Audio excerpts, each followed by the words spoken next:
अरे हेलो। आवाज आ रही है क्या? आवाज आ रही है क्या?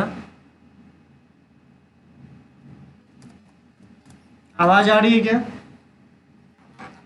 कमेंट करके बताइएगा, आवाज आ रही है क्या? आवाज आ रही है क्या? कमेंट करके बताइएगा। आवाज आ रही है क्या?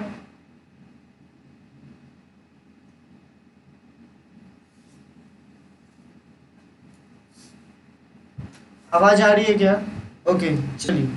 बेटा वो टेक्निकल इशू था, बार बार मैं लाइव आ रहा था और वो कुछ प्रॉब्लम आ जा रही थी। ठीक है, चलिए।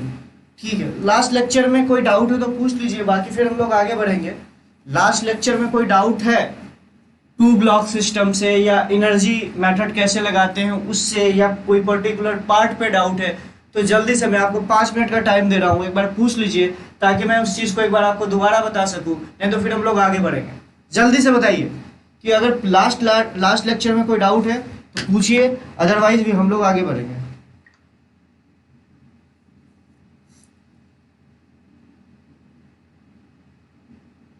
कोई डाउट है? पिछले लेक्चर में कोई डाउट है तो पूछ लीजिए, नहीं तो फिर हम लोग आगे बढ़ेंगे। बच्चे आज इतने कम क्यों हैं, जबकि मैंने दोनों ग्रुप में लिंक तो भेज दिए हैं। JEE Mains super course, JEE Mains super course, IIT JEE combo, फिर कम क्यों है? डाउट वाले में तो भेजा। कोई अगर डाउट है तो पूछे जल्दी से।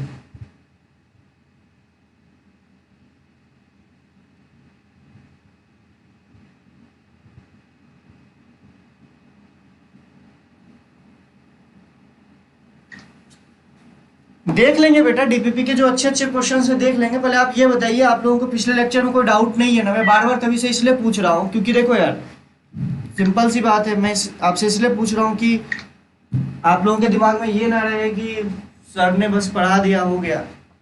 सर क्वेश्चन डिस्कशन करेंगे तो आप एनर्जी मेथड से करा दीजिएगा। सर हमें होमवर्क का क्वेश्चन हिंट दे दो थोड़ा। ओके, आ रहे होंगे, नो डाउट सर। ओके, चलिए ठीक है। आप लोग बोल रहे थे जैसे ये वाला क्वेश्चन देखो, जरा ध्यान से देखो। अगर तुम्हें याद होगा तो फोर्स को हम लोग लिख सकते हैं, ध्यान से देखना। अगर तुम्हें याद हो तो फोर्स को हम लोग कुछ लिख सकते हैं। फोर्स जो होता है वो होता minus d u by d x. याद है कि नहीं याद है?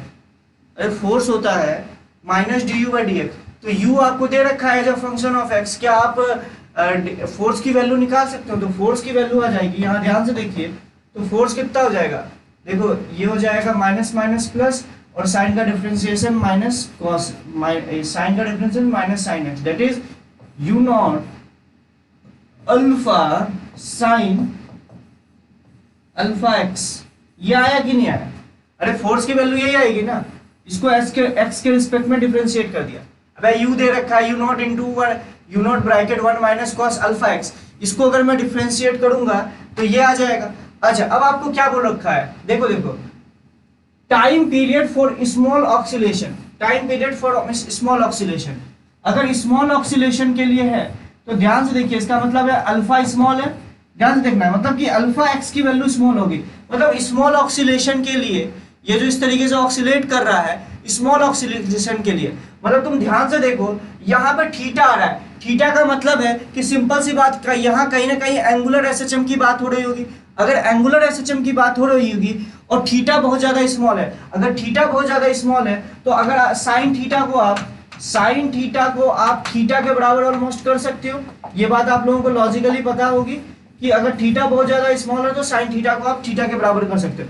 तो यहाँ ध्यान से देखिए, यानी हम alpha x, sine alpha x को अल्फा एक्स लिख सकते हैं। तो देखो फोर्स का रिलेशन आ गया minus of you naught alpha square x. तो ध्यान से देखिए, इसको आप क्या कर सकते हो, मास आपको दे रखा है तो एक्सीलरेशन की वैल्यू आ गई। देखिएगा u naught alpha square by m minus के साथ इनटू एक्स। तो ध्यान से देखिए, दिस इज ओमेगा स्क्वायर। अगर ओमेगा स्क्वायर आपको पता चल चुका है तो 2 पाई बाई ओमेगा से आप आंसर निकाल लीजिएगा। अब हो जाएगा कि नहीं हो जाएगा? एक बार कमेंट करके बताइए कितने परसेंट लोगों से, कितने लोगों से हो गया था ये क्वेश्चन। सबसे पहले इसको डिफरेंशिएट कर दीजिए। अब स्मॉल ऑक्सीलेशन, अब देखो यहाँ पे थोड़ा सा आपको लॉजिकली सोचना पड़ेगा। थीटा का टर्म आ रहा है, अल्फा एक्स असल में थीटा है, तो अल्फा एक्स थीटा है, तो इसका मतलब कहीं ना कहीं एंगुलर एसिचम की बात हो रही है, एंगुलर एसिचम की बात हो रही है। और आपको बोल रहा है स्मॉल ऑक्सीलेशन, स्मॉल ऑक्सीलेशन मतलब साइन थीटा बहुत ज्यादा छोटा होगा, अगर थीटा बहुत ज्यादा छोटा होगा तो साइन थीटा को हम लोग थीटा के बराबर लिख सकते हैं, और वहां से हमारा एक रिलेशन आ गया। अगर आपको इतना तो याद ही होगा कि अगर हम लोग बोले, अगर हम लोग ये बात बोले कि a equals to minus omega square X आ जाए, तो ध्यान से देखिए टाइम पीरियड का फॉर्मूला हो जाता है 2 पाई बाई ओमेगा। तो ध्यान से देखिए, अब आप डायरेक्टली टाइम पीरियड आराम से निकाल सकते हो। बताइए कितने लोगों से हो गया? सिद्धार्थ से हो गया था, सौरभ से हो गया था, उसके बाद कितने लोगों से हुआ था? कोई दिक्कत नहीं, ऐसी कोई बात नहीं है कि अगर आपसे नहीं हुआ तो मतलब आप गधेरे हो, ऐसा कोई बात है नहीं, ठीक है, ऐसा कोई दिक्कत वाली बात है भी नहीं। और कोई दिक्कत है?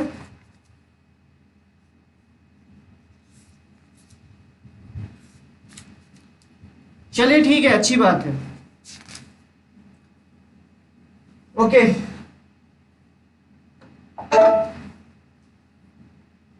अब हम लोग एक क्वेश्चन को करते हैं, मैं लिख के लाया हूं उसको, टाइप तो मैं नहीं कर पाया, लेकिन उस क्वेश्चन को मैं आप लोगों के सामने करना चाहता हूं, देखता हूं। हाँ, एक क्वेश्चन था, क्वेश्चन क्या दिया हुआ था, ध्यान से देखिएगा। एक स्प्रिंग ब्लॉक सिस्टम था, बहुत फेमस क्वेश्चन है, मैंने सोचा आप लोगों के साथ डिस्कस किया जाए। एक स्प्रिंग ब्लॉक सिस्टम है, ये इसका के, ये इसका मास एम। अब हमने क्या किया, इसको दीवार के पास रखा, इस दीवार से इसकी डिस्टेंस जो है ना √3a/2, मतलब इस स्प्रिंग ब्लॉक सिस्टम का एम्पलीट्यूड आपको दे रखा है a, लेकिन हमने इस स्प्रिंग ब्लॉक सिस्टम को एक दीवार के पास रखा। जब ये ऑब्जेक्ट अपने मीन पोजीशन पे था, तो मीन पोजीशन से इस दीवार की डिस्टेंस जो है √3a/2 है, और जब ये ऑब्वियस ही बात है, ये इस तरफ ए डिस्टेंस तक जाने की कोशिश करेगा, लेकिन बीच में दीवार आ जाएगा।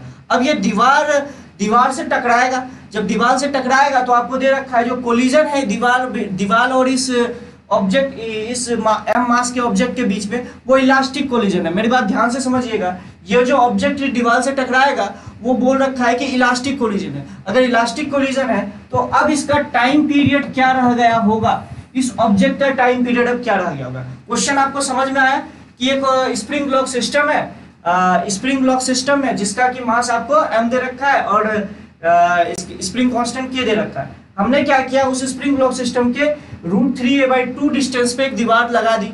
अब दीवार लगा दी तो क्या होगा कि सिंपल सी बात, ये इससे टकराएगा, क्योंकि इस ऑब्जेक्ट का एम्पलीट्यूड a था, तो जो कोलिजन है वो इलास्टिक कोलिजन दे रखा है, तो आपको बताना अब इसका टाइम पीरियड क्या होगा। बहुत लॉजिकल क्वेश्चन है, सोचिए थोड़ा सा।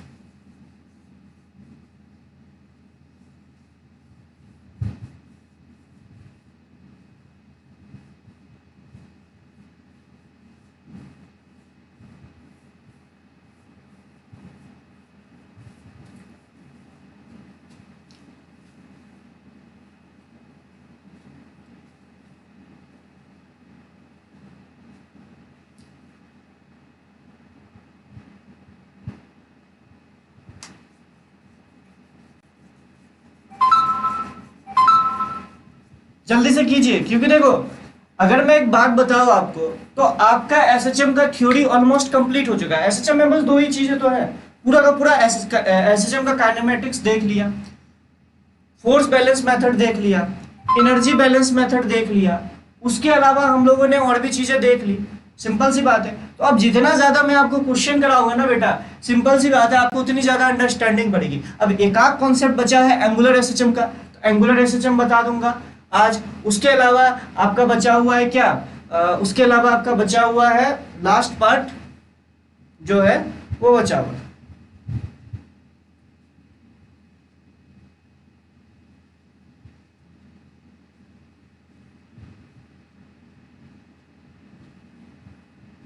टू T/3, चलिए देखेंगे।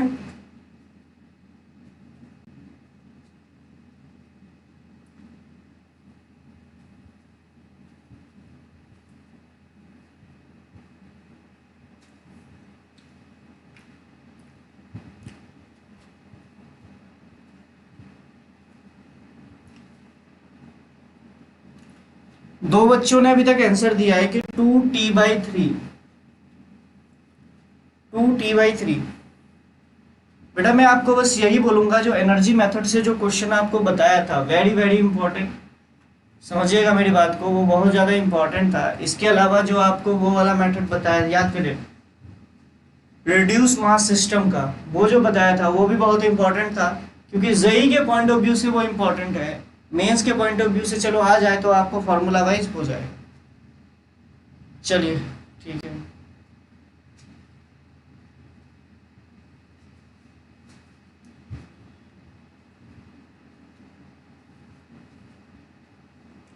चलिए ठीक है, इस क्वेश्चन के पीछे का कॉन्सेप्ट समझते हैं। इस पीछे का इस क्वेश्चन के पीछे का कॉन्सेप्ट समझते हैं, इसको आप कैसे कर सकते हो। अगर तुम ध्यान से देखो, मैं एक बात आपसे पूछना चाहता हूँ, वेलोसिटी जो होता है, अगर आपको याद हो तो वेलोसिटी, अरे यार ये कौन है बार बार दिमाग खराब कर देता है।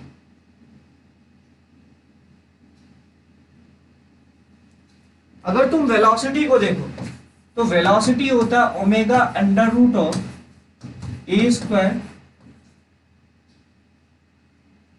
Minus x square. अब तुम इसको लॉजिकली सोचना, ये हमारा है मीन पोजीशन, यहां से एक्स डिस्टेंस पे जाओ आप इस तरफ, ध्यान से देखना, अगर आप मीन पोजीशन से जाओ इस तरफ तो आपके पास दो वेलोसिटी मिलेगी। अगर तुम ध्यान से देखो, x की वैल्यू कुछ भी पुट कर दो तो आपको v की दो वैल्यू मिलेगी। ध्यान से देखना, असल में जो होता है वो होता है v square is equals to omega square under root a square minus x square. यहाँ पे एक्चुअली प्लस माइनस होता है, आपको भी पता है, एक तो जाते समय और एक तो आते समय। मतलब मीन पोजीशन से सेम x डिस्टेंस जाने पर आपका वेलोसिटी का मैग्नीट्यूड सेम होता है। मतलब मीन पोजीशन से जब आप दूर जा रहे होगे, जो वेलोसिटी का मैग्नीट्यूड, अगर आप मीन पोजीशन से x डिस्टेंस पे हो तो आपका जो वेलोसिटी का मैग्नीट्यूड होगा वही आते समय भी वेलोसिटी का मैग्नीट्यूड वही होगा। सेम चीज मीन पोजीशन से अगर आप इस तरफ आ जाओ तो मीन पोजीशन की तरफ आते हुए जो वेलोसिटी का मैग्नीट्यूड होगा उसी तरीके से वही सेम मैग्नीट्यूड वेलोसिटी का जाते समय भी होगा। मतलब वेलोसिटी जो है मीन पोजीशन से x डिस्टेंस पे, उसका मैग्नीट्यूड तो सेम होता है भैया, लेकिन उसका डायरेक्शन अलग अलग हो जाता है। ये बात आपको लॉजिकली भी समझ में आएगा। अरे x की वैल्यू कुछ भी डालो, मतलब तुम यहाँ पे देखो x जाते समय डालो या x आते समय डालो, तो मेन पोजीशन से जो इसका डिस्टेंस है वो तो x ही है ना, तो वेलोसिटी का मैग्नीट्यूड वही आएगा, डायरेक्शन बस अलग अलग है।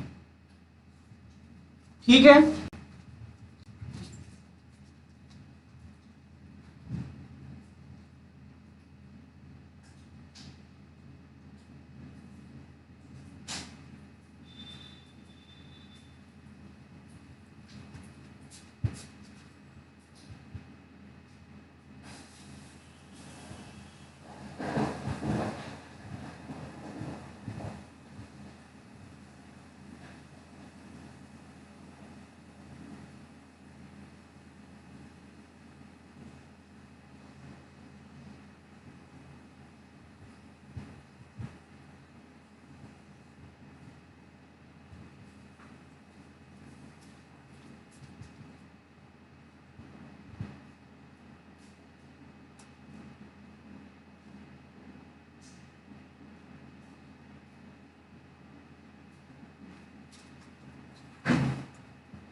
ओके ठीक है, ये बात आपको समझ में आई। अब उसी हिसाब से देखना ध्यान से, इस क्वेश्चन के हिसाब से अगर तुम देखोगे,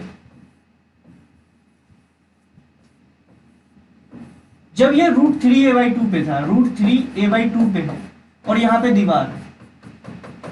अब एक बात बताओ, √3a/2 पे कुछ वेलोसिटी होगी, जब ये मीन पोजीशन से √3a/2 डिस्टेंस पे जाएगा तो कुछ वेलोसिटी होगी, लेकिन जैसे ही इस दीवार से टकराएगा, ध्यान से सुनना, जैसे इस दीवार से टकराएगा, क्योंकि इलास्टिक कोलिजन है तो यही सेम वेलोसिटी, जिस वेलोसिटी से ये एक्सट्रीम पोजीशन की तरफ जा रहा था वही सेम वेलोसिटी इसको मीन पोजीशन की तरफ मिल जाएगा। ध्यान से सुनना, यहाँ पे कुछ वेलोसिटी होगी ना जब ये इससे टकरा रहा होगा, तो जब √3a/2 पे जब ये ऑब्जेक्ट पहुंचेगा तो उसके पास कुछ वेलोसिटी होगी, जो कि एक्सट्रीम पोजीशन की तरफ जा रहा था, वही सेम वेलोसिटी टकराने के बाद इसको मीन पोजीशन की तरफ मिल जाएगी। तो इसका मतलब क्या है, ध्यान से देखो, इसका पूरा चक्कर ऐसे कंप्लीट हो रहा था। ये मीन पोजीशन से गया एक्सट्रीम पोजीशन, फिर एक्सट्रीम पोजीशन से आया मीन पोजीशन पे। ध्यान से देखिए, एक्सट्रीम पोजीशन से आया मीन पोजीशन पे। लेकिन अगर तुम लॉजिकली सोचो तो ये गया टकराया, फिर इसके बाद इसकी वेलोसिटी जो है इस तरफ हो गई और फिर ये यहाँ आ गया, मतलब ये वाला टाइम इसका एक तरीके से बच गया। अगर तुम ध्यान से देखो, ये यहाँ से जो एक्सट्रीम पोजीशन पे जाता, फिर एक्सट्रीम पोजीशन से यहाँ जो आता, अब ये वाला इसका टाइम खत्म हो गया, मतलब ये टाइम तो लगा ही नहीं, ये गया टकराया, फिर वापस इसको इसी पॉइंट पे वही वेलोसिटी मिल गई मीन पोजीशन की तरफ, फिर ये वापस आया, फिर इधर गया, फिर टकराया, फिर इधर वापस आया। समझ रहे मेरी बात को? ये बात आपको समझ में आना चाहिए कि ये वाला टाइम इसको नहीं लगा, मतलब इसका अगर टाइम पीरियड टी है तो ये वाला जो टाइम है इसको नहीं लग रहा है, ये वाला टाइम को माइनस कर दीजिए तो आपका आंसर आ जाए। तो अभी ये वाला टाइम कैसे माइनस करेंगे? आराम है, बहुत ज्यादा आसान है। तो ध्यान से देखो, अगर हम इसको फेजर से करना चाहे तो फेजर से भी कर सकते हो। कैसे कर सकते हो? ध्यान से देखो, ये आपका √3a/2 डिस्टेंस पे था। देखो ध्यान से देखो, √3a/2 डिस्टेंस, √3a/2 डिस्टेंस पे है, मतलब ये इनिशियली। अब ये अचानक से फिर कहां पहुंच गया? यहां आ गया। तो आप यहां से यहां तक देख लीजिए, √3a/2 ये एंगल आपको पता है और ये वाला भी एंगल आपको पता है। तो ध्यान से देखिए, ये एंगल घूमने में इसको कितना टाइम लगा? ये असल में यही वाला तो बात है ना, ये यहां से यहां तक गया, उसके बाद टकरा के फिर अचानक से यहां पहुंच गया और फिर यहां से यहां तक आ गया। तो ये वाला जो टाइम है, असल में ये वाला जो एंगल घूमने में कितना टाइम लगा, ये आप निकाल लीजिए, इससे आपका आंसर आ जाएगा। समझ रहे मेरी बात को?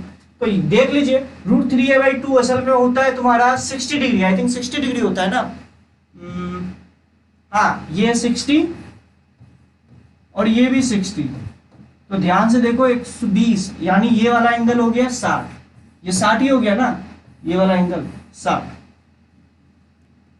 अगर ये 60 हो गया तो लॉजिकली बताओ कि बोल सकते हो कि 360 डिग्री घूमने में टाइम लगता है t, तो एक में घूमने में t/360 लगेगा, तो 60 डिग्री घूमने में कितना लगेगा? t × 60/360, यही होगा ना।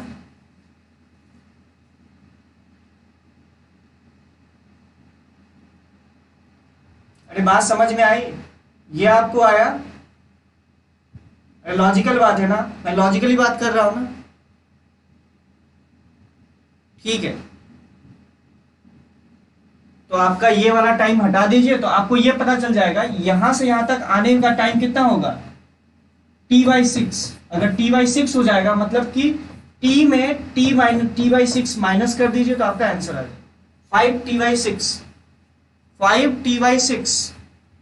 एंगल गलती तो नहीं किया ना, ये देख लीजिएगा बेटा, ये एंगल मैंने गलती तो नहीं डाला है ना, एंगल गलती तो नहीं डाला ना। अगर एंगल गलत कर दिया होगा तो फिर शायद कुछ गलत आ जाए, लेकिन अगर मैंने एंगल में कुछ गड़बड़ी नहीं की है, मतलब ये 60 होगा, ये 60 होगा, तो ये भी 60 होगा। मतलब देखो ना, ऑब्जेक्ट यहां से स्टार्ट हुआ, यहां तक गया, अब यहां से जैसे यहां पे गया तो वेलोसिटी इस तरफ थी, टकराया, फिर वापस वेलोसिटी इसी डायरेक्शन पे हो गई, मतलब ये ऑब्जेक्ट यहां पहुंच चुका। यहां से यहां तक का ये काम किया ही नहीं और यहां पहुंच चुका है, मतलब ये वाला टाइम घटाना पड़ेगा ना।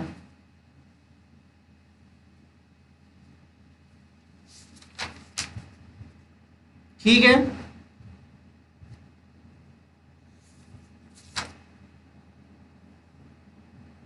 चलिए, अच्छी बात है, आप लोगों को समझ में आया, अच्छी बात है।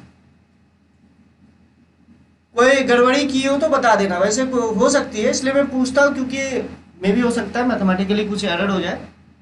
सर एक बार समझा दीजिए, जस्ट अ रिक्वेस्ट। बेटा मैंने ये बोला, एक बार देख लो, अगर तुम्हें समझ में नहीं आया। मैं ये बोल रहा हूँ, इसका ये बनाओ, इसको यहां से समझो। ऑब्जेक्ट आपका √3a/2 डिस्टेंस पे था और वो ऐसे करके जा रहा था, ऐसे करके जा रहा था, मतलब इस पोजीशन पे था और यहीं पे तो था। ये आपका एक्सट्रीम पोजीशन होता है, ये एक्सट्रीम पोजीशन होता है, ये मीन पोजीशन होता है। जब ऑब्जेक्ट यहां पे पहुंचेगा तो ये क्या करेगा? दीवार के साथ टकराएगा। दीवार के साथ जैसे ही टकराएगा, इसकी वेलोसिटी इस तरफ हो जाएगी विद सेम मैग्नीट्यूड, और इसकी वेलोसिटी इस तरफ हो जाएगी विद सेम मैग्नीट्यूड, मतलब ये यहां आ चुका है। मतलब यहां से यहां तक का कोई काम किया नहीं, यहां से यहां तक जाने में उसको कोई टाइम नहीं लगा। समझो ना कि ऑब्जेक्ट जो है जैसे ही यहां से टकराएगा, उसकी वेलोसिटी फिर इसी तरफ आ जाएगी। ये जो मैंने आपको बताया कि सेम डिस्टेंस पे सेम वेलोसिटी का मैग्नीट्यूड होता है। तो ध्यान से देखो ना, ये गया टकराया फिर वापस इसी तरफ आ गया, मतलब इधर तो गया ही नहीं, यहां से लेके जो एक्सट्रीम पोजीशन पे जाता फिर इस पॉइंट पे आता तब इसकी वेलोसिटी सेम होती, तो वो वाला काम तो किया ही नहीं। तो लॉजिकल बात है कि ये वाला टाइम उसका बच गया। तो पूरा चक्कर लगाने में 360 डिग्री घूमने में आपको टी टाइम लगता है, और बता दीजिए अगर उस टी टाइम में ये वाला टाइम घटा दीजिए तो आपका आंसर आ जाएगा। ठीक है, चलिए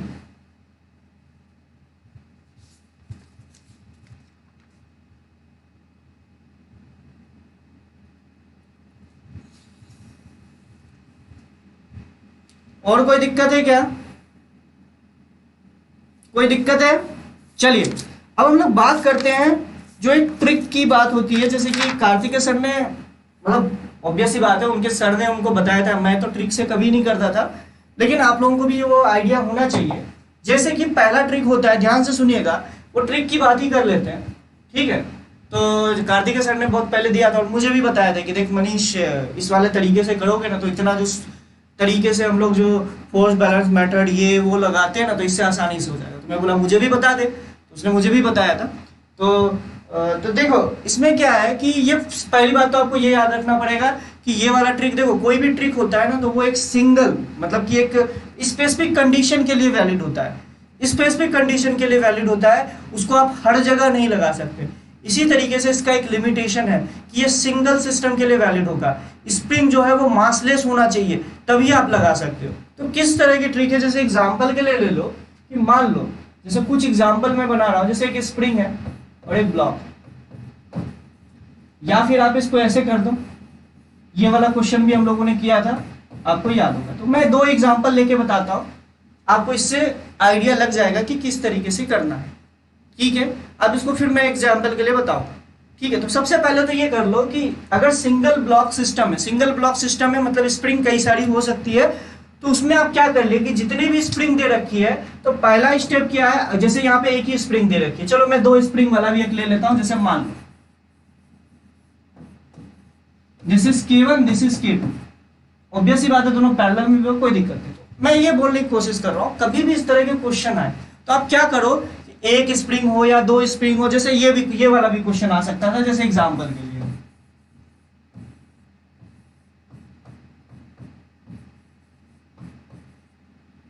K1 K2, इस तरह के भी तो क्वेश्चन आ सकता था और पूछा जा सकता था आप इसका टाइम पीरियड बताइए।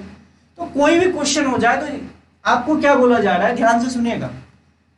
पहली बात, इस ट्रिक के अकॉर्डिंग जितनी भी स्प्रिंग आपको दे रखी है सभी को सीरीज कॉम्बिनेशन में मान लो, मतलब ऑल जो स्प्रिंग है, स्प्रिंग उसको आप सीरीज कॉम्बिनेशन में मान लीजिए, क्या लीजिए, सीरीज कॉम्बिनेशन में मान लीजिए। समझ रहे हो मेरी बात को? अब सीरीज कॉम्बिनेशन में मानने के बाद लेकिन सभी स्प्रिंग का आपका के जो होगा वो अब अलग अलग होगा। तो के ऑफ स्प्रिंग जो होगा, मतलब दूसरा क्या होगा कि सीरीज कॉम्बिनेशन में तो आपने मान लिया सारी स्प्रिंग को सीरीज कॉम्बिनेशन में लगा हुआ, लेकिन के ऑफ स्प्रिंग जो होगा, के ऑफ स्प्रिंग जो होगा वो क्या हो जाएगा, वो आपका होगा, ध्यान से सुनिएगा, टी ऑफ बॉडी, मतलब tension in body upon tension of spring का स्क्वायर इनटू के ऑफ स्प्रिंग। समझ रहे हो मेरी बात को? इनटू के ऑफ स्प्रिंग, मतलब इससे आप के ऑफ स्प्रिंग निकाल लीजिए। ध्यान से सुनिए, किसी भी स्प्रिंग का आपको के की वैल्यू निकालनी है तो आप क्या करें, पहले सबसे पहला कंडीशन क्या है, सभी स्प्रिंग को सीरीज कॉम्बिनेशन में मानिए, उसके बाद के ऑफ स्प्रिंग निकाल लीजिए, मतलब अब नया जो के, ये न्यू के ऑफ स्प्रिंग निकाल लीजिए कि टी ऑफ बॉडी का टेंशन कितना है अपॉन उस स्प्रिंग पे टेंशन कितना है, उन दोनों का रेशियो का स्क्वायर इनटू आपका के ऑफ स्प्रिंग जो पहले इनिशियली आपका दे रखा था, ये आपका इनिशियली जो के ऑफ स्प्रिंग दे रखा था उससे मल्टीप्लाई कर दीजिए। उसके बाद क्या लगाना है, सिंपल सी बात है, सभी सीरीज कॉम्बिनेशन में लगाना है। तो के इक्विवेलेंट कितना होगा, के इक्विवेलेंट जो आ जाएगा उसके बाद 2 pi under root m by k of spring कर दिया। जैसे एक एग्जांपल के लिए मैं आपको बताता हूं कि ये वाला, आपको अगर याद होगा, ये वाला केस हम लोग करके देखते हैं जो कि हम लोगों ने फोर्स बैलेंस मेथड से किया था। तो सबसे पहले तो आप मान लीजिए कि स्प्रिंग आपकी सीरीज कॉम्बिनेशन में लगी हुई, सीरीज कॉम्बिनेशन में लगी हुई तो एक ही स्प्रिंग है, तो चलो एक स्प्रिंग मान लिया और एक बॉडी लगा दिया।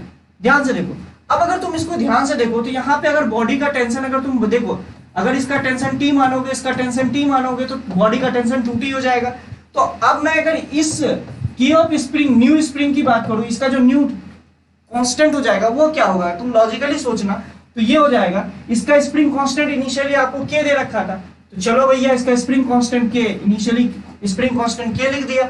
अब टी ऑफ बॉडी कितना है भैया 2t अपॉन इसका टी ऑफ स्प्रिंग कितना दे रखा है t इंटू अपॉन टी का स्क्वायर, मतलब इसका के ऑफ स्प्रिंग जो आ गया वो 4k आ गया। अगर 4k आ चुका है तो इसका टाइम पीरियड कितना हो जाएगा भैया 2 pi under root m by 4k। तो ये यहां से आप इसका आंसर निकाल सकते हो। देखो यही आंसर आया हुआ था, यही आंसर आया हुआ था।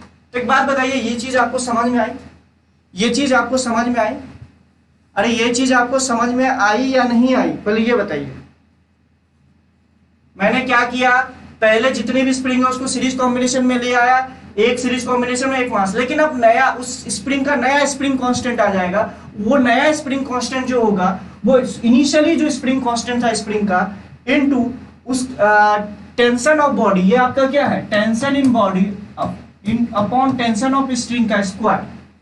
इससे आपका नया स्प्रिंग कांस्टेंट पता चल गया, और 2 पाई बाई अंडर रूट, आप डायरेक्टली आप फॉर्मूला लगा दो 2 pi under root m by k equivalent, यहां से आप निकाल सकते हो। तो के इक्विवेलेंट उसका 4k ही है, तो 4k से आप डिवाइड कर दीजिए। ये आपको समझ में आया? अरे हाँ या ना एक बार बोलो भाई, ये आपको समझ में आया या नहीं आया, ये बताइए।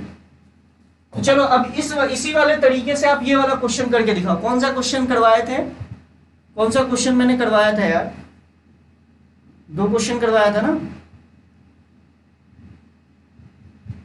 ये कौन सा क्वेश्चन था, ये वाला क्वेश्चन था।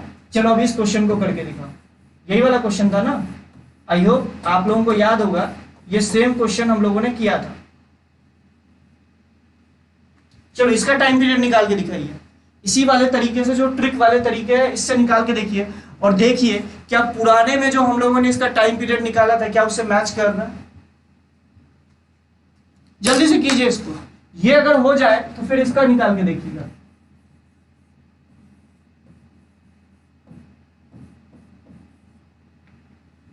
ये दोनों करके दिखाइए और काम खत्म।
हो गया। ओके, इसका देखिए, अगर मैं यहाँ का टेंशन टी मानूं, ध्यान से देखो, अगर यहाँ का टेंशन टी मानूं, यहाँ का टेंशन टी मानूं, तो यहाँ पे टेंशन टी है, ये टी ऑफ स्प्रिंग 2t हो गया और टी ऑफ बॉडी आपका टी हो गया। तो ध्यान से देखिए, की ऑफ न्यू स्प्रिंग जो हो जाएगा वो क्या हो जाएगा, ध्यान से देखो, टी अपॉन 2t का स्क्वायर इंटू के। तो ये देखिए की ऑफ स्प्रिंग जो हो गया k/4 आ गया। ध्यान से देखिए k/4 आ गया। तो देखिए टाइम पीरियड जो हो जाएगा वो हो जाएगा 2π√m/k की वैल्यू कितनी है, k/4। तो ध्यान से देखिए आपका टाइम पीरियड कितना हो जाएगा, देखिए 2 टाइम्स 4π√m/3। ये आया कि नहीं आया, पहले ये बताइए। पहले भी ये आया था, और ये पहले आया था कि नहीं आया था, ये सेम क्वेश्चन मैंने किया था, तो याद कीजिए, इसमें 4π√m/k आया था। वे आया था कि नहीं आया था, ये बताइए।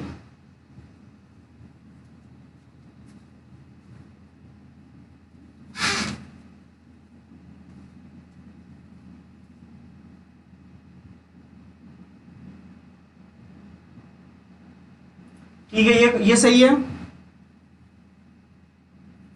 और ये पहले भी इतना ही आया था ना, मैं ये आपसे पूछ रहा हूं, ये क्वेश्चन ऑलरेडी पहले करवाया जा चुका है ना, इतना ही आया था, देख लीजिए, सेम क्वेश्चन सेम आंसर आएगा। ये ऑलरेडी हम लोगों ने फोर्स बैलेंस मेथड के थ्रू इस क्वेश्चन को सॉल्व कर रखा है, तो इस क्वेश्चन में भी पहले भी इतना ही आंसर आया था। चलिए याद करिएगा, इसमें पहले आंसर इतना ही आया था। अब हम लोग बात करते हैं दूसरे वाले की। अगर हम दूसरे वाले की बात करें, पहले इतना ही आया था। चलिए अब हम दूसरे वाले की बात करें, तो मेरा अच्छा, इसका स्प्रिंग कांस्टेंट के मान लो, दोनों का स्प्रिंग कांस्टेंट सेम ही मान लो, के मान लो, इसका भी स्प्रिंग कांस्टेंट के दे रखा।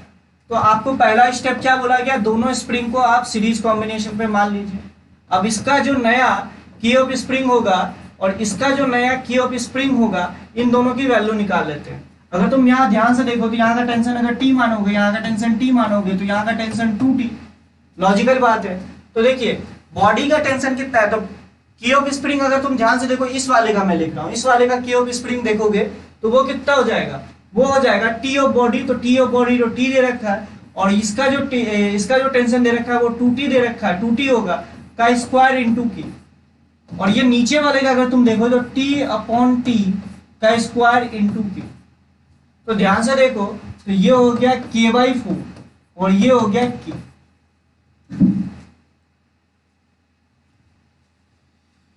ठीक है, ये k/4 मतलब ये k/4 और k। तो ध्यान से देखिए k/4 और k को हम अगर सीरीज कॉम्बिनेशन, मतलब आप ये मान लो कि ये k/4 दे रखा है और ये k दे रखा है।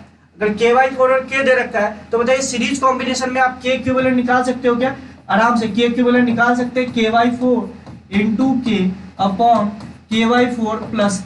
ध्यान से देखिए, यहाँ से आपका k इक्विवेलेंट आ जाएगा, k इक्विवेलेंट आ जाएगा, तो टाइम पीरियड आपका आ जाएगा 2π√m/k इक्विवेलेंट। तो आपका यहां से आंसर आ जाएगा।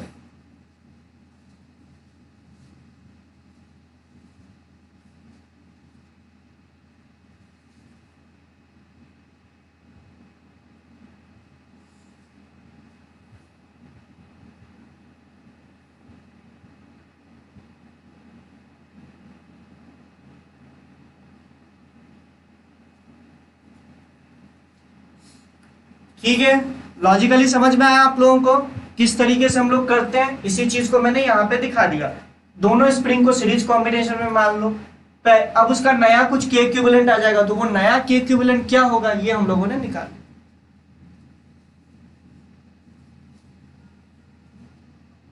चलिए ठीक है, चलिए ये तो मैंने आपको छोटा तरीका बता दिया।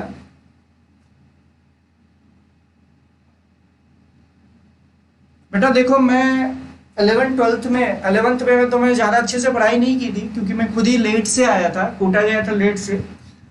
मैं था एलन कोचिंग इंस्टीट्यूट में था, और साथ साथ मैंने कुछ थोड़ा बहुत ये समझो कि मोशन की भी मतलब मेरा ये था, ध्यान से सुनना, मेरा ये था कि मैं एलन में पढ़ता था, लेकिन मेरे जो दोस्त लोग थे आसपास में जो मेरे हॉस्टल में रहते थे, वो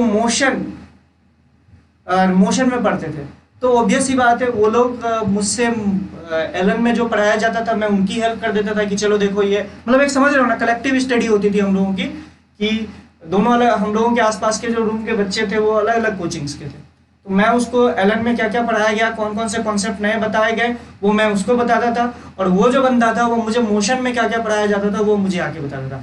इससे क्या होता था कि हम लोगों का एक तरीके से जो मुझे पता होता था मैं उसको बता देता था, और जो उसे पता होता था वो मुझे बता देता था। इससे बहुत हद तक हम लोगों की स्टडी जो है ना बहुत अच्छे से हो जाती थी, और वैसे ज़्यादा डिफरेंस होता नहीं था, ज़्यादा डिफरेंस होता नहीं था। समझ रहे हो मेरी बात को? तो ज़्यादा डिफरेंस होता नहीं था। अगर आप देखो कोटा का ओवरऑल कॉन्सेप्ट देखो, तो कोटा में हर चीज़, मतलब हर एक कोचिंग एक दूसरे की कॉपी करती है, मतलब क्योंकि देखो कोटा इनिशियली तो बंसल से ही आया था, तो बंसल से आया था तो सारी चीज़ों में सभी का कंटेंट आप देखोगे तो सारी चीज़ों का कलेक्टिव स्टडी ऐसे भी बहुत ज़्यादा अच्छा होता है, तो उससे मुझे बहुत फ़ायदा मिलता था। तो मैं आपको भी यही बोलूँगा, अगर आपके दोस्त आसपास में रहते हैं तो आप कोशिश किया करो, कलेक्टिव स्टडी किया करो।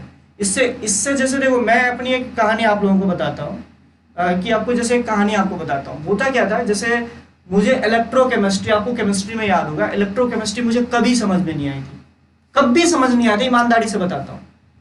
जब जेई एडवांस का एग्ज़ाम आया, मतलब कि 3-4 महीने पहले, तो मेरा एक दोस्त था सत्यम, तो वो भी आईटी में ही है, तो उसको बहुत अच्छी आती थी। तो मैंने उसको ये बोला कि देख तू ऐसा कर कि तू पूरा इलेक्ट्रोकेमिस्ट्री तू पढ़, और मैं भी इलेक्ट्रोकेमिस्ट्री पूरा पढ़ के आता हूँ, पूरा नोट से एक एक चीज़। उसके बाद हम दोनों बैठेंगे, तू बताइयो मैं बताऊँगा, मैं बताना चालू करूँगा, मतलब टिप्स पे। पहले पेज पे ये था, उसके बाद हम लोगों ने इसको ऐसे किया, तो फिर वो मुझे से क्वेश्चन एराइज करता था, ऐसा ही क्यों किया, ऐसा ही क्यों किया, दूसरे तरीके से क्यों नहीं कर सकते थे। मतलब ये वाला कॉन्सेप्ट नहीं था कि रट लिया, वो मेरे से पूछता था, फिर मैं उसका जवाब देता था, अगर मेरे से जवाब नहीं बनता था तो वो मुझे बताता था। इस तरीके से जो मेरा टॉपिक स्ट्रांग था मैंने उसकी हेल्प की, और जो उसका टॉपिक स्ट्रांग था उसने मेरी हेल्प की। इससे सच बता रहा हूँ, इवन आज तक मुझे याद है कि वो याद होगा तुम्हें कि इलेक्ट्रोकेमिस्ट्री में जो वो NaCl वाला जो हम लोग लगा देते थे, कि मतलब कि वो साल्ट लगा देते थे इलेक्ट्रोड में, इवन उसके कॉन्सेप्ट तक, उसके प्रीवियस ईयर में बहुत टफ क्वेश्चन रहे थे, वो तक हम लोगों ने कर लिए थे। और बिलीव मी, जो चैप्टर्स इस तरीके से मैं करके गया था उससे एक भी क्वेश्चन गलत नहीं हुआ। समझ रहे मेरी बात को?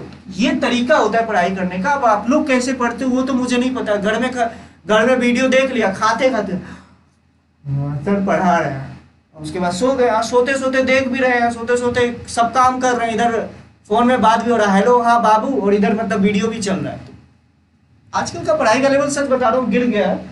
अब आप लोग कैसे पढ़ते हो वो तो आप लोग ही जानते हो।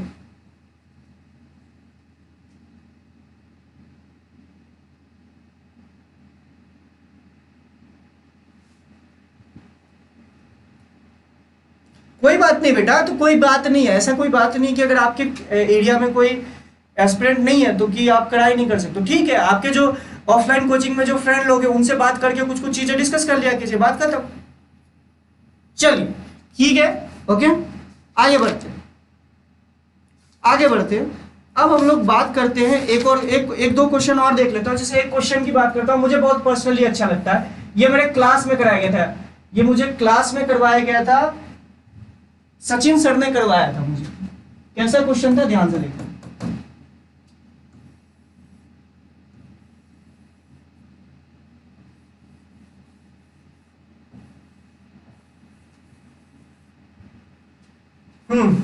इसका मास आपको दे रखा है m, और इसका स्प्रिंग कांस्टेंट के, इसका स्प्रिंग कांस्टेंट के।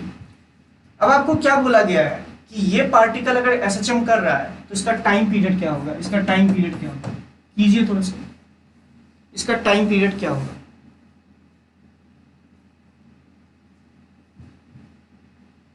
इसका कॉन्सेप्ट बस मैं आपको बता दूंगा, बाकी इट्स अपॉन यू कैसे करके आप लिखते हो।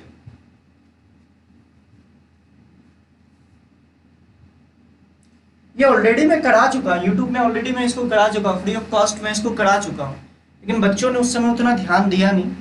चलो कोई बात नहीं, इसको आप लोग सॉल्व तो आप लोग ही कीजिएगा, लेकिन मैं आपको एक बात बता रहा हूँ, आपको लॉजिकली आपको बात समझ में आ जाएगी। देखो जब भी आपका एक से ज्यादा स्प्रिंग इस तरीके से दे रखा हो, जैसे मान लो यहाँ पे एक स्प्रिंग और लगा दिया होता और यहाँ पे m मास लगा दिया होता, कोई दिक्कत नहीं होती। मेरा बस आपको ये विनम्र निवेदन है कि इस तरह के क्वेश्चंस में अब आप वो नहीं सोचिएगा, जो आपको दिया गया था ना उस तरह क्वेश्चन में मत सोचिएगा। चलो देखते हैं इस तरह के क्वेश्चन को कैसे सॉल्व कर सकते हैं। हाँ, इसका थीटा उटा दे रखा था, ये जो एंगल है आपको थीटा दे रखा था। क्या दे रखा था? ये थीटा दे रखा था और ये भी थीटा दे रखा था।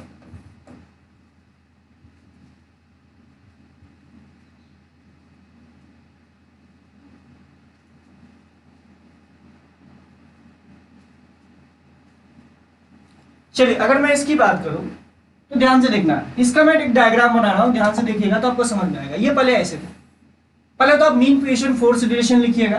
ध्यान से देखिए, पहले ये ऐसे था, मीन पोजीशन की मैं बात कर रहा हूं। मैं ये मान के चल रहा हूं ये एंगल बहुत ज्यादा डिस्टर्ब नहीं हुआ होगा, मैं ये मान के चल रहा हूं ये एंगल बहुत ज्यादा डिस्टर्ब नहीं हुआ होगा।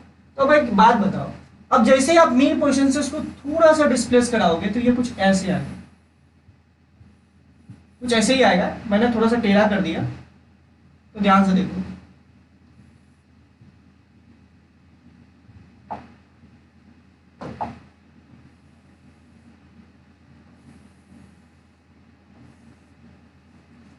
अगर तुम ध्यान से देखो, अगर मैं इसको x डिस्प्लेस कराऊं, ये वाला x ये थीटा था, मैं इसको ऑलमोस्ट थीटा ही मान सकता हूं। ध्यान से सुनना, मैं इसको ऑलमोस्ट थीटा ही मान सकता हूं।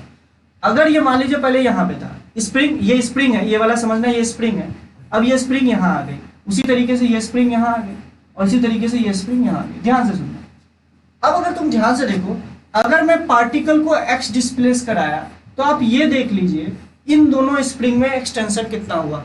तो याद कीजिए, अगर आपको आइडिया होगा, अगर आपको आइडिया होगा तो एक बात बताइए, क्या आपको पता है वेव ऑप्टिक्स में आप लोगों ने कुछ पढ़ा होगा कि इन दोनों लेंथ को हम लोग, इस वाली लेंथ और इस वाली लेंथ को हम ऑलमोस्ट कांस्टेंट मान सकते हैं। तो ये जो एक्सपेंशन होगा यही स्प्रिंग में एक्सपेंशन होगा। तो ध्यान से देखिए कि स्प्रिंग में जो एक्सपेंशन होगा वो ये होगा, स्प्रिंग में जो एक्सपेंशन होगा वो ये होगा। इस वाले स्प्रिंग में एक्सपेंशन ये वाला होगा, इस वाले स्प्रिंग में एक्सपेंशन ये वाला होगा और इस वाले जो ग्रीन वाला जो स्प्रिंग है इसमें एक्सपेंशन ये वाला होगा। तो अच्छा एक बात बताइए, अगर ये थीटा है तो क्या आप ये वाला एंगल बता सकते हो? This is 90 minus theta, this is 90 minus theta. तो अब देखो, ये अगर आपका x है और ये आपको दे रखा है, ये एंगल आपको दे रखा है 90 माइनस थीटा, तो क्या ये वाली लेंथ आ जाएगी x के टर्म में? समझ रहे हो मेरी बात को? क्या ये वाली लेंथ आ जाएगी? वेव ऑप्टिक्स के कॉन्सेप्ट से चलो तो आपको समझ में आ जाएगा कि जो पार्ट डिफरेंस जब हम निकालते थे कुछ इसी तरीके से निकालते थे। तो वही सेम कॉन्सेप्ट मैं आपको यहाँ पे बताने की कोशिश कर रहा हूँ। तो क्या आपको ये वाली लेंथ पता चल जाएगी? अच्छा, ये वाली लेंथ भी आपको पता चल जाएगी। अब अगर ध्यान से देखो इस वाले ऑब्जेक्ट पे तो आपको पता चल जाएगा, ये मैं मतलब मान लेता हूँ उसको x डेश, वो आप करके देखिएगा वो क्या आता है आपका, और नेक्स्ट लेक्चर मुझे बताइएगा। अगर ये x डेट है तो ये वाला जो स्प्रिंग है इस पे फोर्स लगाएगा k इंटू एक्स डेश, और सिंपल सी बात है उसी बिहाफ में ये स्प्रिंग इस पे फोर्स लगाएगा k इंटू एक्स डेश। तो ऊपर की ओर नेट फोर्स एफ नेट कितना लगेगा वो आपको पता चल जाएगा। अगर एफ नेट पता चल जाएगा तो ए आ जाएगा, और ए आ जाएगा तो सिंपल सी बात है उससे ओमेगा स्क्वायर आ जाएगा, और ओमेगा स्क्वायर से आप 2 pi under root m by k 2 pi sorry time period हो जाए 2 पाई बाई ओमेगा, ओमेगा से आप आंसर निकाल सकते हो। तो आपको क्या ये बात समझ में आएगी किस तरीके से इसको करना है? तो ये आपको पूरा का पूरा मैंने हिंट दे दिया, और प्लीज बेटा इसको एक बार ट्राई कर लीजिएगा, क्योंकि जब ट्राई कीजिएगा तो आपको चीजें समझ में आएगी। बताइए कितने लोगों को समझ में आया? कितने लोगों को ये बात समझ में आ गई कि सर क्या बताने की कोशिश कर रहे हैं? और one of the best question है ये, याद रखिएगा, one of the best question है ये। आई थिंक एक्स डेक्स की वैल्यू जो आएगी ना, एक्स डेक्स की जो वैल्यू आएगी वो आएगी एक्स साइन थीटा। अरे आएगी कि नहीं आएगी? देख लो भाई, एक्स साइन थीटा आएगी। एक्स डेक्स की वैल्यू जो आएगी एक्स साइन थीटा, मतलब स्प्रिंग में जो एक्सपेंशन होगा वो एक्स साइन थीटा आएगा। अबे ये एक्स है भाई और ये 90 माइनस थीटा है, तो ये एक्स डैश की जो वैल्यू आएगी एक्स साइन थीटा आएगी। अबे एक्स साइन थीटा आ चुका है तो इसमें अब सोचने की क्या बात है, अब तो हो ही जाएगा।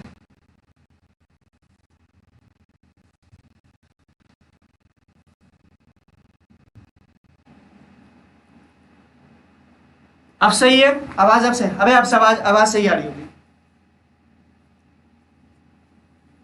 अब आवाज सही आ रही होगी, अब आवाज सही आ रही होगी।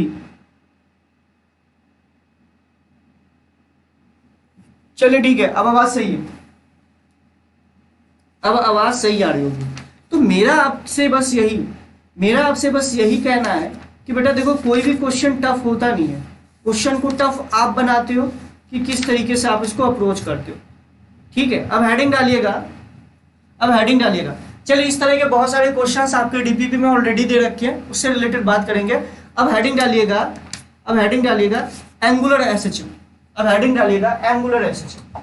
चलिए ठीक है, अगर हम एंगुलर एसएचएम की बात करें तो एंगुलर एसएचएम का सबसे अच्छा एग्जांपल है, अब एंगुलर एसएचएम की जब बात कर रहे हैं तो एंगुलर एसएचएम का सबसे अच्छा एग्जांपल है आपका सिंपल पेंडुलम। सिंपल पेंडुलम वही जो ऐसे करके घंटा जो ऐसे करके जो ऑक्सीलेट करता रहता है, घड़ी में देखते हो ना, ऐसे करके घंटा एक ऑक्सीलेट करता रहता है, उसी को हम लोग सिंपल पेंडुलम बोलते हैं। अब सिंपल पेंडुलम में होता क्या है, अगर तुम इसको लॉजिकली सोचो तो यह बात आपको समझ में आएगी। होता क्या है कि ये जो कुछ एंगल घूमता है, मान लो ये मैक्सिमम एंगल घूमा, यहां से आपने इसको छोड़ा, ये क्या होगा, इस तरीके से ऑक्सीलेट करता रहेगा। मान लो कि आपने मैक्सिमम इसको एंगल थीटा नॉट तक उठाया, ये पहले ऐसे करके था, सब सुनना, ये पहले ऐसे करके था, अब आपने क्या किया, इसको ना ऐसे करके उठा के यहां तक लेके गए, तो मैक्सिमम ये इसकी मीन पोजीशन थी। मीन पोजीशन कौन सी पोजीशन होती है, जहां पे नेट फोर्स 0 हो जाए या नेट टॉर्क 0 हो जाए, तो वो पोजीशन क्या, कौन सी पोजीशन कहलाती है, मीन पोजीशन।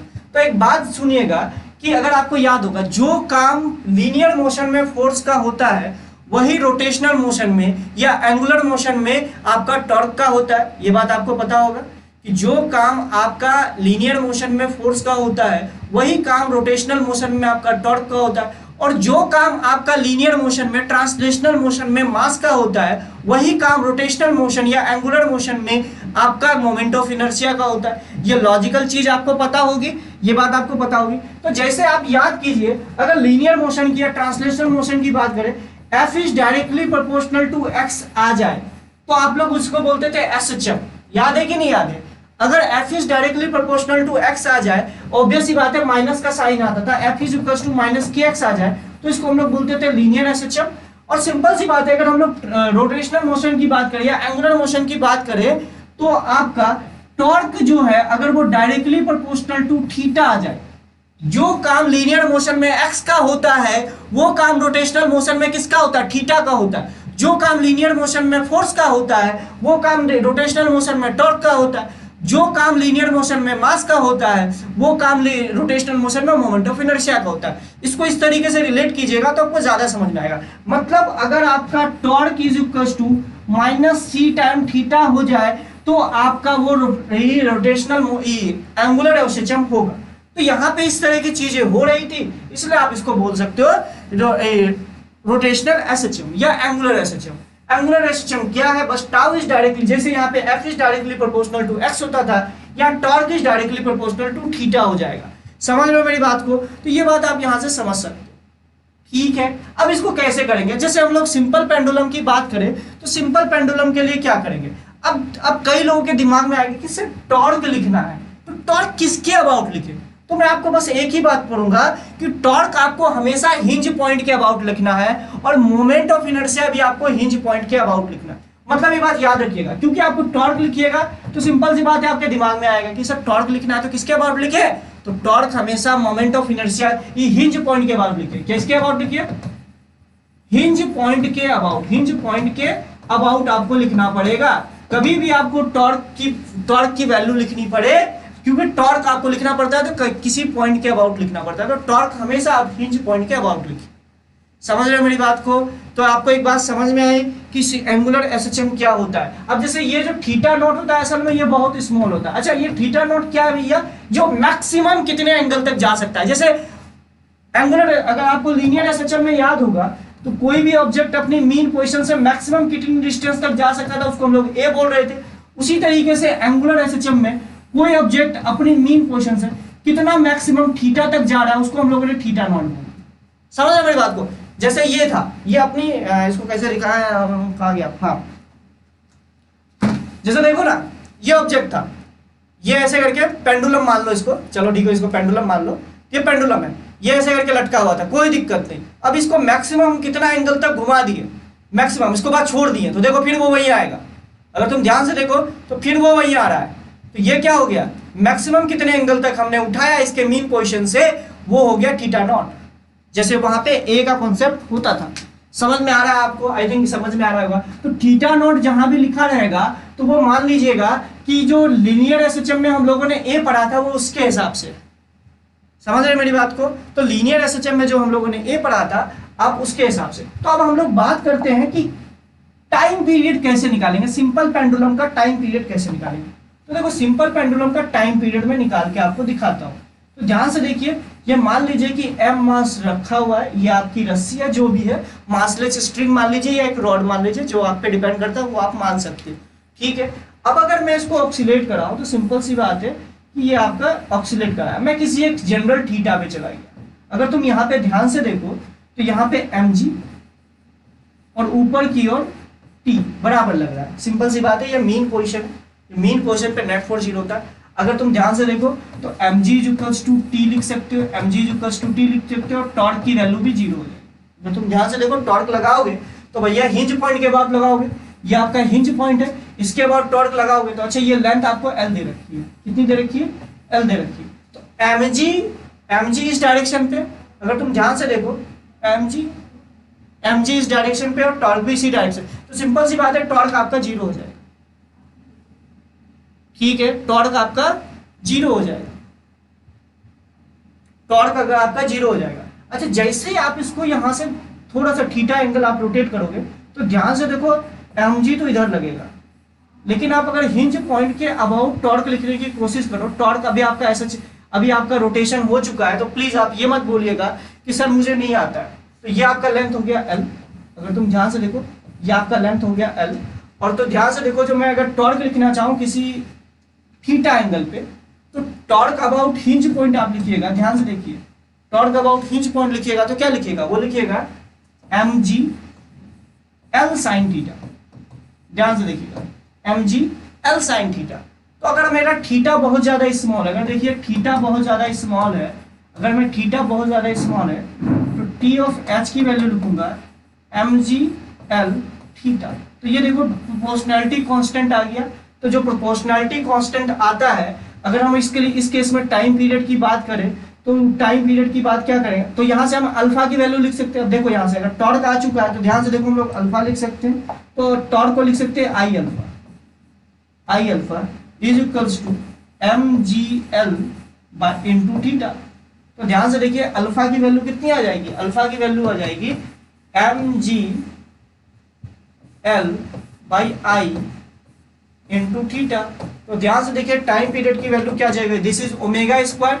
जो काम लीनियर एसएचएम में आपका ए का होता है, एक्सेलरेशन का होता है, वो रोटेशनल एसएचएम में या एंगुलर एसएचएम में अल्फा का होता है, और जो काम एक्स का होता है वो थीटा का होता है। तो ध्यान से देखिए टाइम पीरियड की वैल्यू सीखते हैं 2 पाई बाई ओमेगा, ओमेगा की वैल्यू आपको पता है। तो ध्यान से देखिए टाइम पीरियड आपका कितना आ गया, टाइम पीरियड हो गया under root I by mgl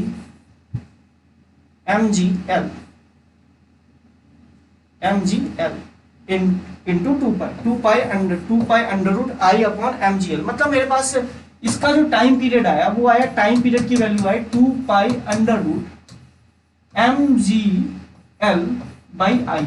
अच्छा अगर तुम इसका मोमेंट ऑफ इनर्शिया देखो, अगर इसके हिंज पॉइंट के बाद इसका मोमेंट ऑफ इनर्शिया देखो तो सिंपल सी बात है इसका हो जाएगा ml स्क्वायर। ध्यान से देखो अगर हिंज पॉइंट के बाद इसका मोमेंट ऑफ इनर्शिया देखोगे तो वो हो जाएगा ml स्क्वायर।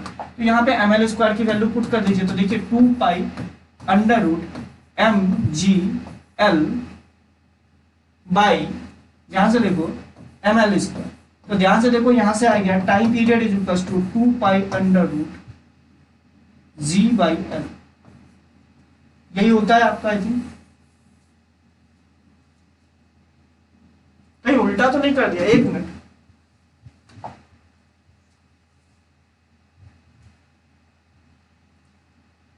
सही है, चलिए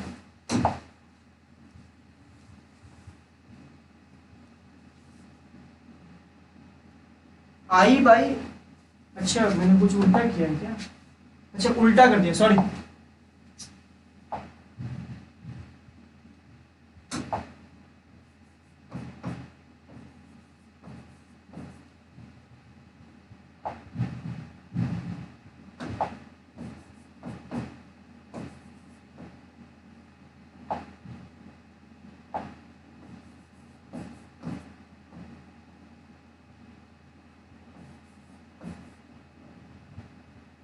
अच्छा उल्टा कर दिया था, सॉरी।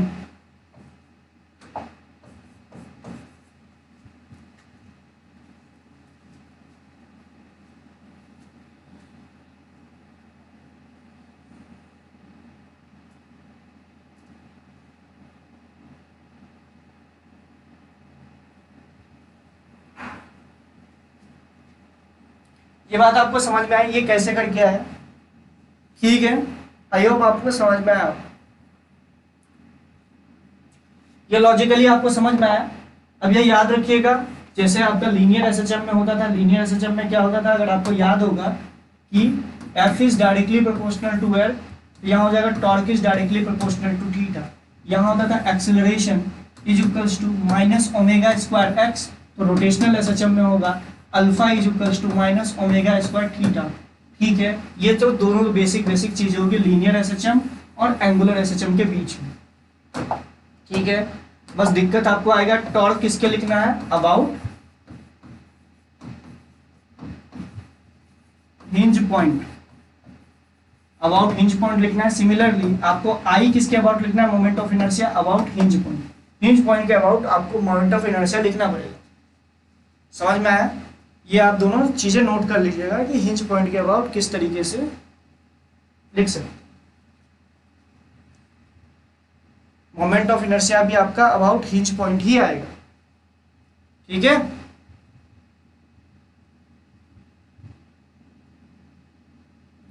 अब देखिए थोड़ा सा, अब देखो एक बात सुनो, अब थोड़ा सा अब देखो कि जो अब आपका जो ये है, अगर हम सिंपल पेंडुलम की बात करें तो सिंपल पेंडुलम पे थोड़ा सा देख लेते हैं। जो सिंपल पेंडुलम होता है उसमें अगर तुम ध्यान से देखो तो इसका टाइम पीरियड है 2π√L/a। अगर मान लो आप इस चीज को लिफ्ट पे डाल दो, कई बार इस तरह के क्वेश्चन आता है, लिफ्ट पे ए एक्सीलरेशन से डाल दो, तो मुझे लगता है इसका जी इफेक्टिव हो जाएगा, ध्यान से देखो जी इफेक्टिव हो जाएगा G+a। अच्छा, अगर मान लो जैसे सपोज करो ये क्वेश्चन एफबीडी ये आपका एससी वर्मा का है, मान लो आप लोगों ने इस पे Q और मास M डाल रखा है और इसमें ई इलेक्ट्रिक फील्ड इस तरफ लगा रखा है, तो बताइए ये किस तरीके से, इस पे फोर्स किधर लगेगा, तुम ध्यान से देखो, इसमें जो फोर्स लगेगा वो QE इस तरफ लगेगा और mg इस तरफ लगेगा, ध्यान से देखो, तो इस पर नेट फोर्स इस डायरेक्शन पे आ जाएगा और नेट फोर्स की डायरेक्शन क्या आ जाएगी, QE का स्क्वायर प्लस ऑफ mg का स्क्वायर का अंडर रूट। तो इसका बताइए कि इसका नेट एक्सीलरेशन कितना हो जाएगा, अगर तुम ध्यान से देखो इसका जो जी इफेक्टिव हो जाएगा, इसका जो जी इफेक्टिव की अगर बात की जाए तो वो कितना हो जाएगा, ध्यान से देखो, QE square plus of mg का होल स्क्वायर का अंडर रूट बाई m। तो यहाँ पे आप जी इफेक्टिव की का केस लगा सकते हो, मतलब टाइम पीरियड की वैल्यू 2π√L/जी इफेक्टिव लिख लो। चाहे लिफ्ट ऊपर जा रही है तो स्यूडो फोर्स से आप मतलब कि जी इफेक्टिव की वैल्यू G+a लिख सकते हो। अगर आपका लिफ्ट ऊपर नीचे जा रही हो, अगर लिफ्ट ए नीचे एक्सेलरेशन से आ रहा हो तो G-a हो जाएगा। इसी तरीके से आपका इस तरीके से कर सकते हो।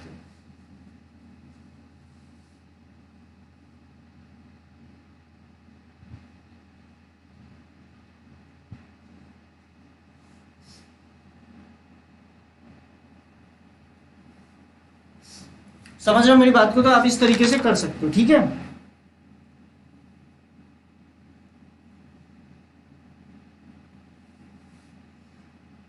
तो यहां से आप देखिएगा तो जी इफेक्टिव की वैल्यू आ जाएगी, जी इफेक्टिव की जो वैल्यू आ जाएगी इस केस में आपको दिख रहा होगा, आप एम को अंदर कर दीजिए तो ये हो जाएगा और यहां से जी स्क्वायर की वैल्यू आ जाएगी। समझ रहे हैं मेरी बात को, तो ये चीज आप कर सकते हो। तो ये छोटी छोटी बात है कि अगर आपका जी इफेक्टिव निकालना पड़े, जी इफेक्टिव की वैल्यू से आप इस चीज को सॉल्व कर सकते हो। जी इफेक्टिव क्या होगा, नेट फोर्स अपॉन मास उस बॉडी का, तो वहां से आप निकाल सकते हो नेट फोर्स जिस डायरेक्शन पे लग रहा होगा, इसमें नेट फोर्स देख लीजिए कितना है, अपॉन इसे इसके मास से डिवाइड कर दीजिए। अब जैसे एक छोटा सा क्वेश्चन आपसे पूछता हूँ, ये बहुत बेसिक क्वेश्चन मैं आपसे पूछ रहा हूँ, जैसे ध्यान से देखो।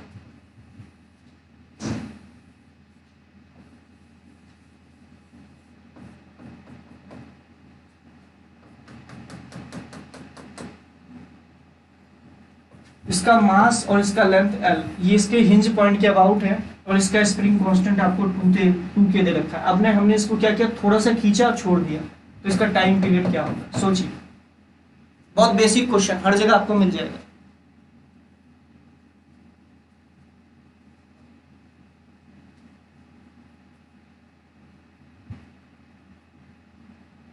इस रॉड का मास और लेंथ L दे रखा है, इसका स्प्रिंग कांस्टेंट 2K दे रखा है, बताइए इसको।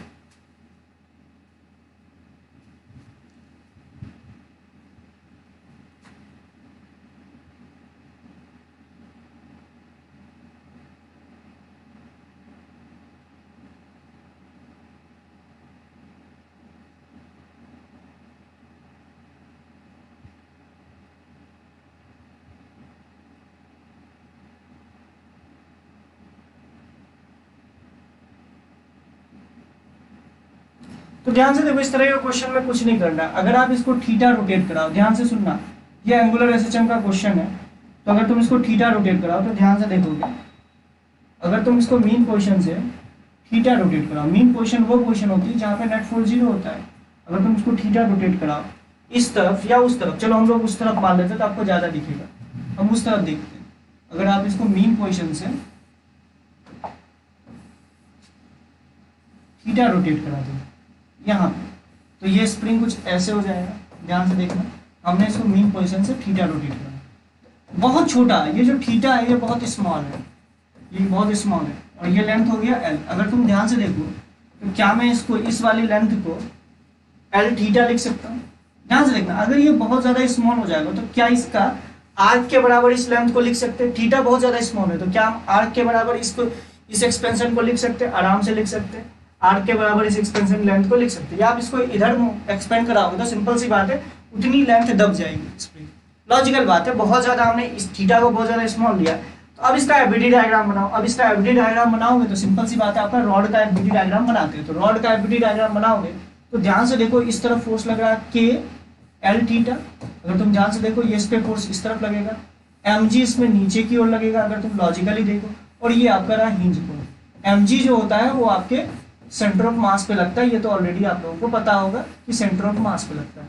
तो क्या आप टॉर्क अबाउट हिंज पॉइंट लिख सकते हो क्या? एक बात बताइए, क्या आप टॉर्क अबाउट हिंज पॉइंट लिख सकते हो? तो लॉजिकल बात है, ये इसको इस तरफ रोटेट कराने को। अब देखो जब टॉर्क लिखोगे तो ध्यान से देखो, एम जी इस तरफ है और आपका एल इस तरफ है, तो इसका टॉर्क किस तरफ आया? ध्यान से देखो, इसका टॉर्क आया इस तरफ और इसका भी टॉर्क आया ऊपर की ओर। तो ध्यान से देखिएगा, दोनों टॉर्क एक दूसरे को असल में सपोर्ट कर रहे होंगे। कई बार क्या होगा, अपोजिंग टॉर्क होगा। टॉर्क बैलेंस करने के लिए तो आपको लिखने के लिए आता ही होगा, क्योंकि बेसिक आपका रोटेशन है, टॉर्क बैलेंस तो आपको ऑलरेडी आता होगा। तो मैं टॉर्क अबाउट हिंज पॉइंट अगर मैं लिखूंगा तो मैं क्या लिखूंगा, एक बार आप देख लीजिए कि टॉर्क अबाउट हिंज पॉइंट क्या लिखेगा। इस पॉइंट के बाद टॉर्क इन दोनों फोर्स का क्या लिखेगा, सोच के बताइए क्या लिखेगा। मुझे लगता है मैं लिखूंगा minus of m g l by two sine theta, ठीक है, प्लस प्लस क्या लिखेगा बताइए, प्लस लिखिएगा, ये फोर्स है के एल थीटा, तो ये हो जाएगा minus of k L theta into L cos theta. देखिएगा आपको समझ में आ जाएगा, के L theta into cos theta. ध्यान से देखिए, अगर थीटा बहुत ज्यादा स्मॉल है, ध्यान से देखिए, अगर थीटा स्मॉल होता है, थीटा स्मॉल है तो साइन थीटा को हम लोग थीटा लिख सकते हैं और कॉस थीटा को हम लोग 1 लिख सकते हैं। ध्यान से देखिए, कॉस थीटा को हम लोग 1 लिख सकते हैं। तो टॉर्क अबाउट हिंज पॉइंट जो हो जाएगा, लॉजिकली देखिएगा, तो ये हो जाएगा m g l by two into theta minus of k l square और कॉस थीटा 1 हो जाएगा, तो ये थीटा। तो ध्यान से देख लीजिए, आपका आंसर आ चुका है। तो देखिए टॉर्क अबाउट हिंज पॉइंट जो है आपका, टॉर्क अबाउट हिंज पॉइंट वो कितना हो जाएगा, minus of m g L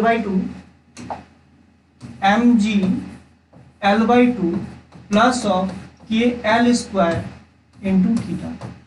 अच्छा, यहां से अगर आप ध्यान से देखें तो यहां से आप एक चीज और लिख सकते हैं, अल्फा इज इक्वल्स टू, ध्यान से देखिए, ये हो गया m g l by two plus of k l square, और आई की वैल्यू कितनी होगी, अगर तुम ध्यान से देखो हिंज पॉइंट के बाद इसका अगर मोमेंट ऑफ इनर्शिया लिखे तो एक रॉड का एक एंड के अबाउट मोमेंट ऑफ इनर्शिया कितना होता है, आई थिंक आपको याद होगा, तो एम एल स्क्वायर बाई 3 होता है। अगर आपको याद होगा तो एम एल स्क्वायर बाई 3 होता है। अब मैं ये बोलने की कोशिश कर रहा हूँ, एक रॉड एल है, इसके इस पॉइंट के अबाउट मोमेंट ऑफ इनर्शिया कितना होता है, अगर इसका मास एल है तो मुझे लगता है एम एल स्क्वायर बाई 3 होता है। तो m l square by 3 into theta, तो दिस इज ओमेगा स्क्वायर। अब ध्यान से देखो तो दिस इज ओमेगा स्क्वायर, अगर ओमेगा स्क्वायर आ चुका है तो टाइम पीरियड हो जाएगा 2 पाई बाई ओमेगा।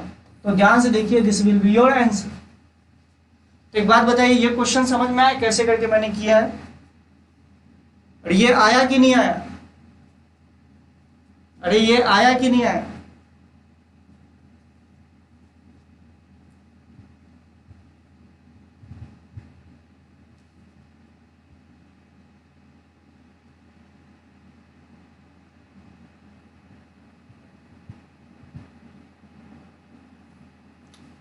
ये आया कि नहीं आया? चलिए एक क्वेश्चन और दे देते हैं।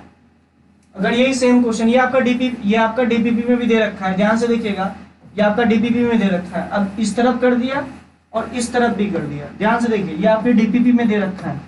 अरे ये डीपीपी में देखना आपका मतलब कि इंटीजर टाइप जो क्वेश्चन है ना, उसमें ये क्वेश्चन आपको दिया हुआ होगा। अगर किसी को डाउट है तो प्लीज बेटा पूछ लीजिए, क्योंकि ये ऑब्वियस ही बात है कि ये क्वेश्चंस थोड़ा सा आपको होंगे, इस तरह से ट्रिकी क्वेश्चंस तो होंगे, ये बताइए। अब ये डीपीपी में भी आपको दे रखा है, तो ये क्वेश्चन आपका हो जाएगा, बताइए। अगर इसमें 2 स्प्रिंग दे रखा है तो सिंपल सी बात है, दोनों का देख लेना ये क्वेश्चन। अरे भाई गधे हो क्या? अबे ये फोर्स है, थीटा देख लो भाई, ये अगर थीटा है, मतलब तुम्हें टॉर्क लिखने भी नहीं आता है क्या? एक बार बताओ, टॉर्क लिखने नहीं आता है क्या? ये थीटा हो गया, तो ये 90 माइनस थीटा दे रखा है, तो इसके परपेंडिकुलर कंपोनेंट लेते हैं ना, टॉर्क के लिए क्या लेते हैं? परपेंडिकुलर कंपोनेंट ले लो, तो इसका परपेंडिकुलर कंपोनेंट ये आएगा और इसका परपेंडिकुलर कंपोनेंट ये आएगा। टॉर्क क्या होता है अगर आपको पता हो तो? टॉर्क होता है F+R होता है ना। यहां से आप देख लो ना कि दोनों का परपेंडिकुलर कंपोनेंट क्या होगा, दोनों का परपेंडिकुलर कंपोनेंट से देख लो ये कितना हो गया। ये अगर तुम ध्यान से देखोगे तो this is mg sin theta, this is mg, ये L/2 sin थीटा। या आप ये देख लो कि इस mg के परपेंडिकुलर कंपोनेंट कौन सा आएगा? mg L/2 sin थीटा, लेकिन यहाँ पे cos का कंपोनेंट आएगा, देखो ना एंगल अलग अलग।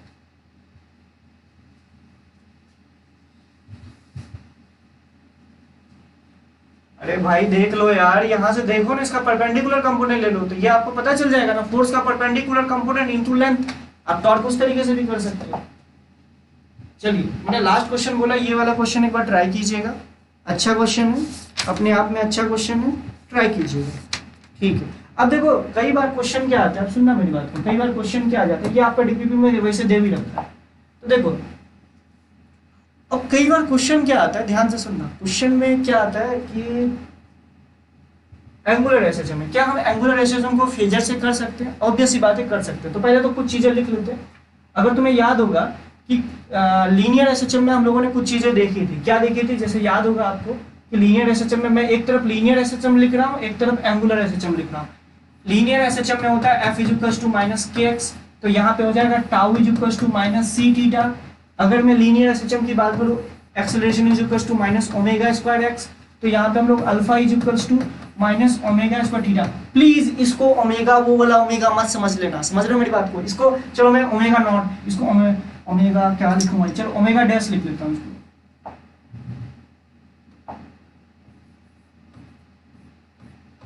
अरे ओमेगा का मतलब कई लोग एंगुलर वेलोसिटी समझ लेते हैं, तो मैं वो वाला एंगुलर वेलोसिटी बात नहीं करूँ, ये कांस्टेंट वाला, ये कांस्टेंट है, समझ रहे हो मेरी बात को? ये एंगुलर फ्रीक्वेंसी और एंगुलर वेलोसिटी अलग अलग चीजें होती हैं, प्लीज समझ रहे हो मेरी बात को, ठीक है? ये हो गया। उसके बाद अगर मैं इसको ध्यान से देखूं तो आपको पता होगा वेलोसिटी की वैल्यू आई थी, अगर वेलोसिटी की वैल्यू आई थी कुछ, वेलोसिटी = ओमेगा √a² माइनस, ध्यान से देखो x² आया था। इसी तरीके से यहाँ पे एंगुलर वेलोसिटी आएगा, वो आ जाएगा omega dash under root theta naught का स्क्वायर माइनस थीटा का स्क्वायर। ये आपको समझ में आया? थीटा नॉट का स्क्वायर माइनस थीटा का स्क्वायर, ये आई थिंक आप लोग लिख सकते हो, ठीक है? थीटा नॉट का स्क्वायर माइनस थीटा, हाँ a² तो मतलब यहाँ पे थीटा नॉट, चलिए सही है।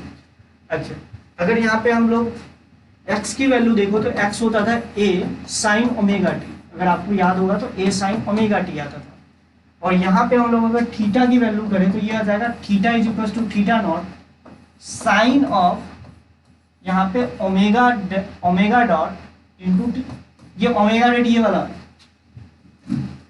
याद है? ये सब सारी चीजें आप लिख सकते हो, ठीक है?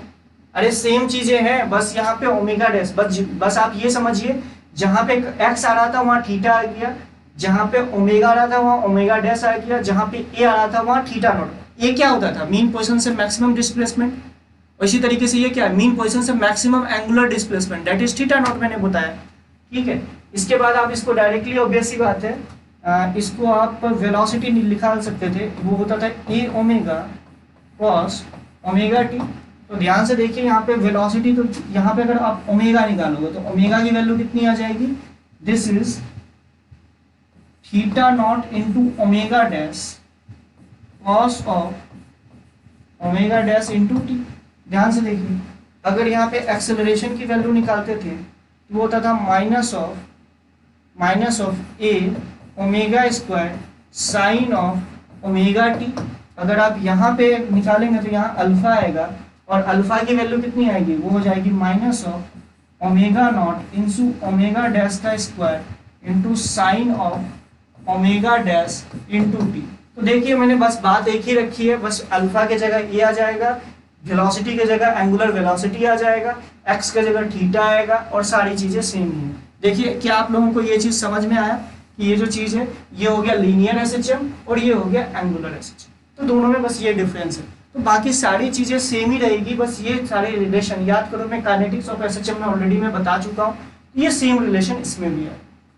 बस आप इस ओमेगा और इस ओमेगा से कंफ्यूज मत हो जाइएगा। ये आपका एंगुलर फ्रीक्वेंसी होता था, जो आप लोगों को याद होगा, क्या मैंने आपको बताया था, जो कि एक्स, अगर आप यहाँ पे ध्यान से देखो, अल्फा और थीटा का जो प्रोपोर्शनैलिटी कांस्टेंट है उसका रूट ले लो तो वो होता है एंगुलर फ्रीक्वेंसी। तो ये ओमेगा क्या होता है, थीटा अगर चेंज हो रहा है तो rate of change of angular displacement equal what, omega होता है ना, तो वो ये ओमेगा है। ये ओमेगा डैश और ओमेगा से कंफ्यूज मत होइएगा, ठीक है। चलो ठीक है, आज यहीं तक रखते हैं, नेक्स्ट लेक्चर में हम लोग इसके आगे करेंगे, ठीक है। तो ऑब्वियस सी बात है कुछ चीज़ें और बतानी पड़ेगी नेक्स्ट लेक्चर में, ऑब्वियस सी बात है क्वेश्चन ही करवाने पड़ेंगे नेक्स्ट लेक्चर में, क्वेश्चन ही होगा, ठीक है। अब कार्तिक सर की भी क्लास के टाइमिंग हो रहा है तो मुझे अब यहीं पे एंड करना पड़ेगा। चलिए, thank you all of you, bye bye, take care, have a nice day. Next lecture में मेरा ऑलमोस्ट कंप्लीट हो जाएगा। कोई दिक्कत है तो नेक्स्ट लेक्चर में पूछ लीजिएगा।